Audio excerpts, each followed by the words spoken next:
Hey budget gardeners, Viola here. Join me today as I show you my process for collecting the seeds of a pansy plant. So let's go.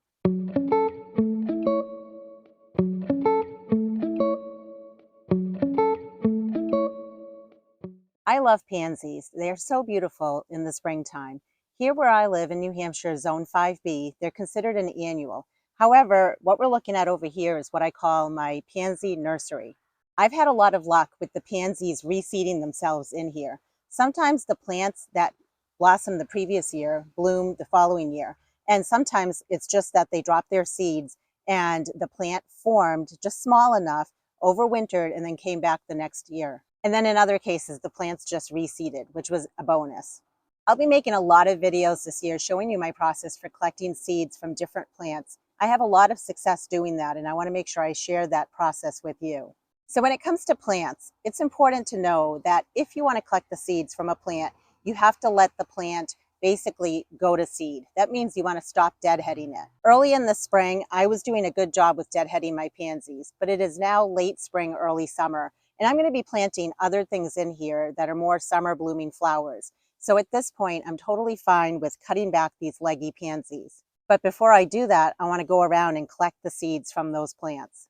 When you collect the seeds, you can do a few things. You can let them dry out and then store them and then plant them indoors, especially if you have some sort of indoor LED shop lights or grow lights. Another option is to sprinkle the seeds and let the plants basically self-sow in an area somewhere in your garden.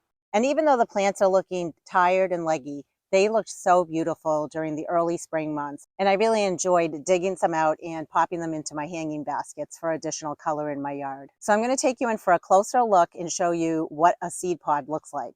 After a flower is done blooming, if you don't deadhead it, it's going to go to seed. And this is what the seed pod of a pansy plant looks like. And what I would want to do in this case is I would want to leave these seed pods on the plants, and eventually what will happen is the seed pods will turn brown, they'll produce seeds, and then I can collect those seeds. Now, if the seeds are a white color, that means that they are not ripe yet and they won't produce a plant. You want to make sure that your seed pod turns brown, and what will happen after that is it will actually open up and it will display or show you the seeds that are inside the seed pod. Let me show you another example of what that looks like. In this case, the seed pod is definitely a little bit darker. It's not as green as the last one I showed you. And you can see on its own, it has opened up. And there are a ton of seeds in the seed pod. And I can just take my finger and basically move the seeds around in the seed pod, and that releases the seeds. And you can see they're actually pretty small. They're a brown color. And we just had rain, and I know that these seeds are wet. You always want to make sure when you store your seeds, you let them dry for a few days, and then you can store them in a cool, dark, dry location. And you can either put them in a paper bag or you can put them in a plastic bag, but the key is to make sure that they're fully dry. It's pretty amazing that this many seeds came out of just one seed pod.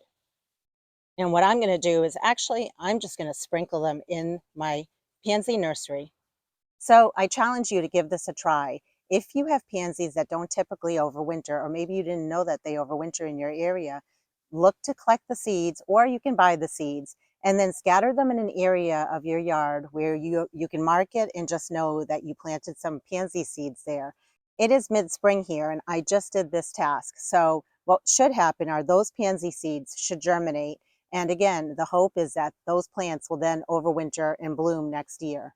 If you want to see more videos like this, please hit the like button below. And if you haven't already, please consider subscribing to my channel. I'm looking forward to bringing you lots more videos showing you my process for collecting the seeds from flowers, both annuals as well as perennials, and then also from vegetable plants.